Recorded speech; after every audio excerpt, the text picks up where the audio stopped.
वास्तव में 1 जनवरी के दिन अगर आप यह उपाय कर लेते हो तो यकीनन आप पर मां लक्ष्मी की कृपा होगी और आप धनवान बन जाओगे। आप धनवान ना बने तो मुझे बताना दोस्तों। बस जो उपाय आपको बताए जाए वह उपाय कर लेना। चलिए जानते हैं। नए साल के पहले दिन चुपचाप गाय को खिला दे। यह एक छोटी सी चीज, रोडपति भी होंगे, करोड़पति मिलेंगी। सभी संकट और कष्टों से मुक्ति, मृत्युदंड, पितृदोष तुरंत होगा खत्म। पूरे साल आपके भरे रहेंगे अन्न धन के भंडार। यूं कहे कि आपकी 7 पुश्तें तक करेंगी। रुपयों पैसों पर दोस्तों 7 पीढ़ियों तक बैंक बैलेंस बढ़ता चला जाएगा। सभी दुख दर्द संकट कष्ट हैं वह दूर हो जाएंगे और सभी सुख आपके कदमों में आ जाएंगे। सभी सुख आपके कदम चूमेंगे। यदि आप यह एक छोटी और खास चीज चुपचाप गाय को खिला देते हैं तो तत्काल गरीबी आपके जीवन से खत्म हो जाएगी। यूं कहे व्यक्ति रंग से राजा बन जाता है और 33 कोटि देवी देवताओं को धारण करने वाली गौ माता की भी कृपा व्यक्ति पर आजीवन बरसती है। व्यक्ति के घर में कभी भी अन्न धन वस्त्र कमी नहीं होती। अन्न धन के भंडार व्यक्ति के घर में भरे रहते हैं। व्यक्ति के जीवन से तत्काल गरीबी खत्म हो जाती है। तो दोस्तों, कौन कौन से वे गाय से जुड़े खास और महत्वपूर्ण उपाय हैं जिन्हें यदि आप 2024 के पहले दिन कर लेते हैं तो दोस्तों यकीन मानिए आपके घर में अन्न धन के भंडार सदैव भरे रहेंगे। जो भी जीवन दुख दर्द संकट कष्ट है वह सभी दूर हो जाएंगे। इस वीडियो में हम आपको उसी एक खास और महत्वपूर्ण चीज के बारे में बताएंगे जो कि आपको नए साल के दिन गाय को जरूर खिलानी है। तो दोस्तों, अपने फायदे के लिए पूरा वीडियो देखना। यदि आज की इस वीडियो को आपने बीच बीच में से देखा, काट काट कर देखा, तो यकीन मानिए जीवन में आपको कभी सफलता हासिल भी नहीं होगी, क्योंकि इस वीडियो में आपको कुछ ऐसे चूक उपाय गाय से जुड़े बताने वाले हैं जिन्हें करने से आपके जीवन के जो भी दुख दर्द संकट हैं या कामयाबी होने में कोई बाधाएं आ रही हैं, सभी से छुटकारा मिलने वाला है। यूं कहें कि आपके जीवन में अपार धन सुख संपत्ति की प्राप्ति हो जाएगी। कभी भी धन से संबंधित परेशानी नहीं रहेगी। आर्थिक स्थिति आपकी प्रबल हो जाएगी। धन प्राप्ति के योग्य बन जाएंगे और जीवन में सदैव अन्न धन के भंडार आपके घर में भरे रहेंगे। अन्न धन वस्त्र कभी कमी नहीं होगी आपके घर में। तो दोस्तों, आज की पूरा देखकर जाना। यदि आप चाहते हैं आपके और आपके परिवार पर सदैव गौ माता की कृपा बरसे, आपके पितरों की कृपा बरसे, देवी देवताओं की कृपा बरसे, तो दोस्तों वीडियो को पूरा देखकर जाना। बहुत ही फायदेमंद वीडियो है।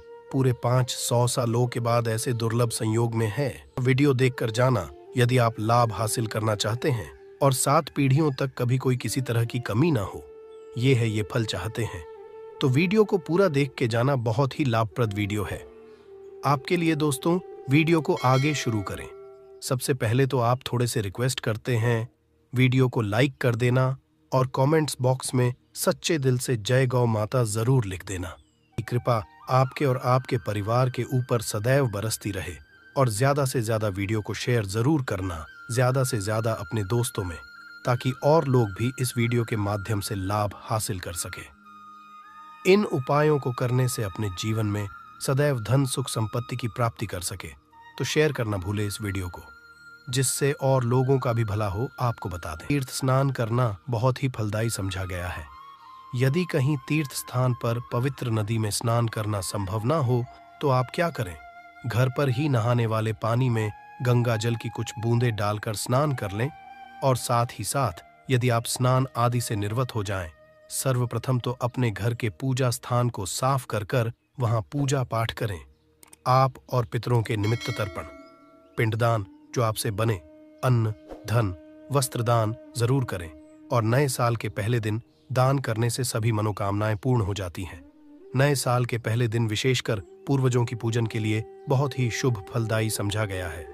नए साल के दिन और इस दिन समझा जाता है अर्पण पिंड दान करने से पूर्वजों की आत्मा को शांति मिलती है और उनको मोक्ष मिलता है। और आपको बता दें, इस बार जो इस दिन पितृपूजा के साथ साथ हनुमान जी, मंगल देवता और भगवान शनिदेव की भी पूजा जरूर करनी चाहिए। कि इस दिन यदि आप हनुमान जी और मंगल देवता भगवान शनिदेव की पूजा करते हैं तो मंगल का ग्रह जनित दोष भी दूर हो जाता है। व्यक्ति के जीवन में धन सुख संपत्ति की प्राप्ति हो जाती है। समस्त मनोकामना व्यक्ति की पूर्ण हो जाती है। और दोस्तों, साथ ही साथ अब बात करें आपको दिन, मतलब ये जो नए साल का दिन है, इस दिन आपको एक उपाय तो जरूर करना है। गाय का उपाय बताने से पहले एक उपाय आपको बता दें। इस उपाय को जरूर करें। क्या करें कि शाम के समय पीपल के पेड़ के नीचे आपको सरसों का चौमुखी दीपक, आटे का दीपक बनाना है। चौमुखी, उसमें आपको कलावे की बाती लगाकर सरसों के तेल का दीपक जला देना है। आटे का तक बनाएं, चौमुखी तेल डालें, उसमें बाती डालें, लाल वाली कलावे की दीपक जला दें।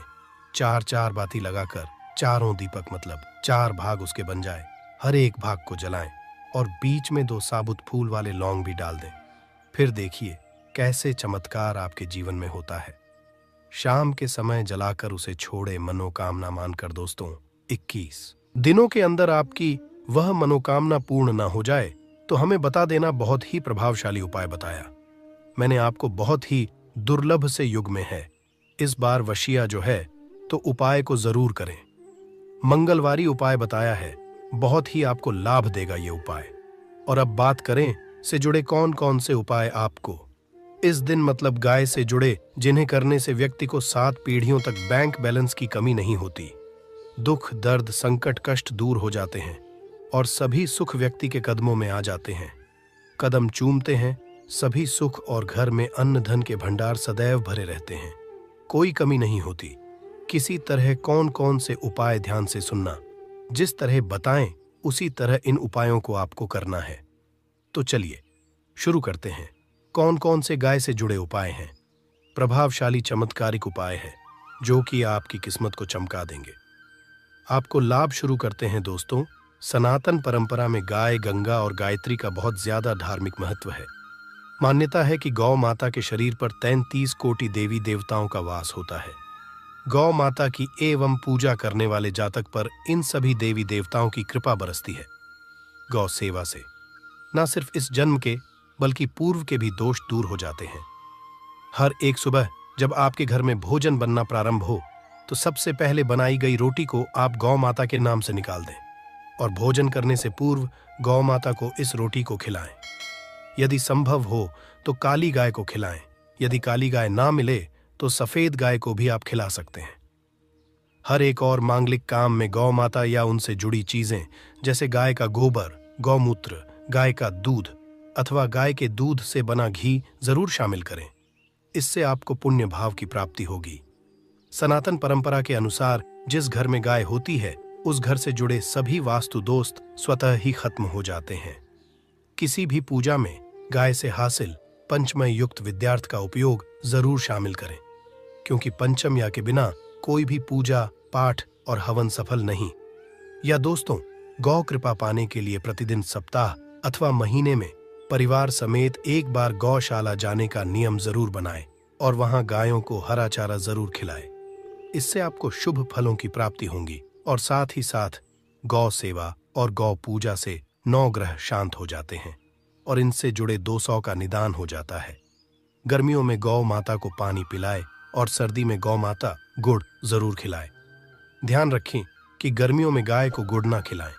अनेक देवी देवताओं को अपने शरीर पर धारण करने वाली गौ माता से जुड़े कई शुभ और अशुभ संकेत भी होते हैं। मसलन गाय का दूध दोहते समय यदि गाय ठोकर मार दे और सारा दूध बिखर जाए तो अपशगुन होता है। यदि कोई यात्रा पर निकल रहा हो और गाय अपने बछड़े को दूध पिलाती सामने आ जाए तो निश्चित रूप से जिस यात्रा के लिए आप निकले हैं वह यात्रा आप जरूर ही सफल होगी और वह जिसके लिए आप निकले हैं वह जरूर ही पूर्ण होगा। यात्रा पर जाते समय बाईं ओर गाय की आवाज आना और रात्रि में गाय की हुंकार करना भी शुभ होता है दोस्तों।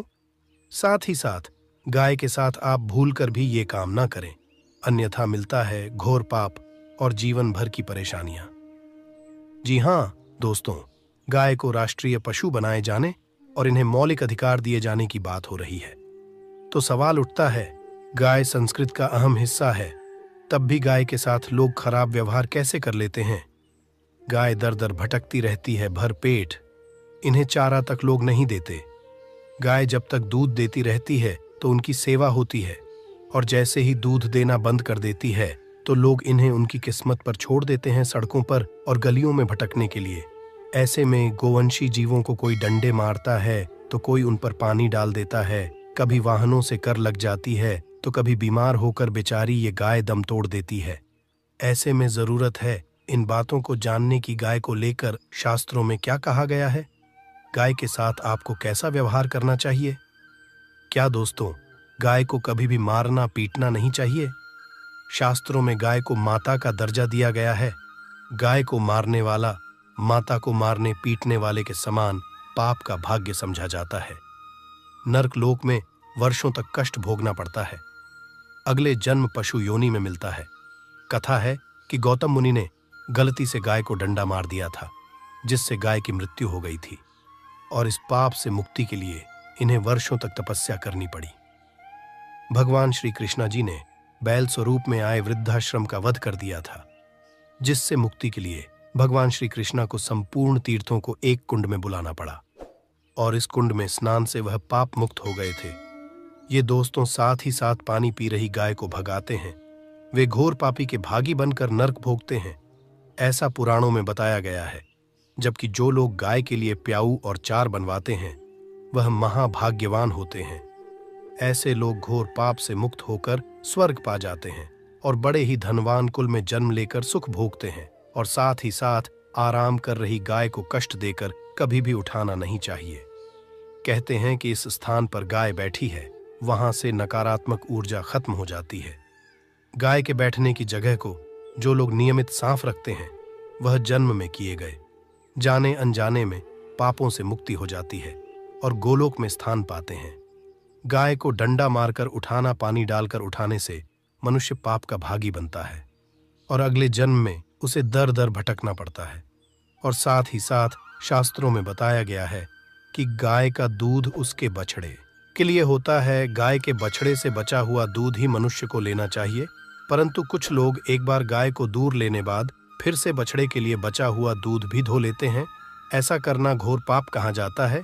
ऐसे दूध को दोहाने वाला और ग्रहण करने वाला दोनों ही पाप के भागी बन जाते हैं। दोस्तों, साथ ही साथ शास्त्रों में कहा गया है कि गोवंश मतलब गाय और बैल के पीठ पर नहीं बैठना चाहिए। इनके पीठ पर बैठने से महापाप लगता है। ऐसे लोगों को नरक की यातना भोगनी पड़ती है। एकमात्र देव के अंश के उत्पन्न नंदी ही गोवंशी है, जिस पर स्वयं महादेव और महादेवी सवारी करती है, क्योंकि नंदी ने स्वयं अपनी इच्छा से महादेव की सवारी बनना स्वीकार किया था। और साथ ही साथ शास्त्रों में गाय के दान को बहुत ही महत्व दिया गया है, परंतु ऐसी गाय का दान कभी नहीं करना चाहिए जो बूढ़ी और बीमार हो। कठोपनिषद में नचिकेता की कथा भी इस संदर्भ में है कि जिस नचिकेता ने पिता द्वारा बूढ़ी गाय को दान करने पर आपत्ति जताई थी, दूध देने वाली और बछड़े सहित जो लोग गाय का दान करते हैं वह महान पुण्य को हासिल करके स्वर्ग में स्थान पाते हैं। दोस्तों, साथ ही साथ सूर्य, चंद्र, मंगल या शुक्र की युवती राहु से हो तो पितृदोष होता है। यह भी मान्यता है कि सूर्य का संबंध पिता से एवं मंगल का संबंध रक्त से होने के कारण सूर्य यदि शनि, राहु या केतु के साथ स्थित हो या दृष्टि संबंधी हो तथा मंगल की युति राहु या केतु से हो तो पितृदोष होता है। इस दोष से जीवन संघर्षमय बन जाता है। यदि पितृदोष हो तो गाय को प्रतिदिन या किसी भी एकादशी को या किसी पूर्णिमा के दिन या अमावस्या या किसी भी खास दिन पर रोटी, गुड़, चारा आदि खिलाने से पितृदोष खत्म जाता है। साथ ही साथ देसी गाय की पीठ पर जो ककुत को बड़ होता है वह बृहस्पति गुरु है। अतः जन्म पत्री में यदि बृहस्पति अपनी नीच राशि मकर में हो या अशुभ शिवलिंग में जा रहे हो और सामने से गौ माता आती हुई दिखाई दे तो गौ माता को अपनी दाहिनी ओर से जाने देना चाहिए। आपकी यात्रा जरूर ही सफल होगी। और साथ ही साथ यह संकेत भी जान लें, यदि आप यात्रा पर जा रहे हैं और सामने आपके गाय पड़ जाएं अथवा अपने बछड़े को दूध पिलाती हुई सामने गाय दिखाई दे जाए तो समझ जाना कि वह यात्रा आपके लिए जरूर ही सफल होगी। और साथ ही साथ जिस घर में गाय होती है उसमें वास्तु दोष स्वतः ही खत्म हो जाता है। और साथ ही साथ आपको बता दें कि गाय को आप भी रोटी बनाएं, प्रतिदिन ताज़ी रोटी ही बनाएं। गाय को अगर आपने रोटी बनाई है तो कोशिश करें कि उस रोटी को आप तुरंत ही गाय को दे दें। अगर आप उस रोटी को रख देंगे और उस रोटी को अगले दिन देंगे तो वह रोटी बासी मानी जाएगी। गाय को कभी भी बासी रोटी ना दें, इससे घर में नकारात्मक ऊर्जा वास करती है और जो भी काम आपके बनने वाले होंगे वह काम भी आपके बिल्कुल भी नहीं बनेंगे। इससे आपके घर में हमेशा दर्द, देवता का वास रहेगा और आप जिस भी काम, उस काम में आपको हमेशा असफलता ही हाथ लगेगी। इसलिए कोशिश करें गाय को रोजाना ताजी रोटी बनाकर खिलाएं और रोटी को बिल्कुल ना रखें। बासी रोटी गाय को ना दें और साथ ही साथ सड़ी गली चीजें गाय को नहीं खिलानी चाहिए कि घर में कोई फल है, कोई सब्जी है, सड़ जाए तो लोग क्या करते हैं, गाय को देते हैं। नहीं, ऐसा नहीं करना चाहिए। ऐसा करने से यदि आप गाय को खिलाते हैं तो और आप पाप के भागी बन जाते हैं। आप बिल्कुल सड़ी गली चीजें गाय को ना खिलाएं और साथ ही साथ आप आटे की 11 लोहियां बनाकर उनके ऊपर हल्दी लगाएं। इसके बाद को खिलाए हर एक लोहे को खिलाते समय गाय के सींगों पर आप हाथ फेरें, पीठ पर हाथ फेरें, मस्तक पर हाथ फेरें, माता गाय के आप चरणों के स्पर्श करें। या दोस्तों, ऐसा करने से आपके समस्त काम बनने लगेंगे। जो दुहक का समय चल रहा है वे भी खत्म होगा। आपके जीवन में खुशियां ही खुशियां होंगी और एक बार आप 7 बार गाय की परिक्रमा भी कर लें तो आपके समस्त काम होंगे। और साथ ही साथ आप गाय को जब भी रोटी दें, रोटी पर या तो आप थोड़ी हल्दी लगा लें या थोड़ा गुड़ रख लें। अगर गुड़ ना हो तो आप थोड़ा रख सकते हैं, थोड़ा घी रख सकते हैं। या दोस्तों, गाय को कभी भी सूखी रोटी ना खिलाए। सूखी का मतलब गाय रोटी रखे, खिलाए, उस पर कुछ न कुछ रखकर खिलाए। हल्दी रख ले, गुड़ रख ले, मिश्री घी या जो भी रख ले, मतलब खाली रोटी नहीं खिलानी है। ध्यान इस बात का, जब ही आपको शुभ फलों की प्राप्ति होगी। जी हाँ दोस्तों, ये थे गाय से जुड़े कुछ महत्वपूर्ण उपाय, कुछ बातें जिन्हें आपको ध्यान में जरूर रखना चाहिए। या दोस्तों, वीडियो अच्छी लगी हो, वीडियो को लाइक करें,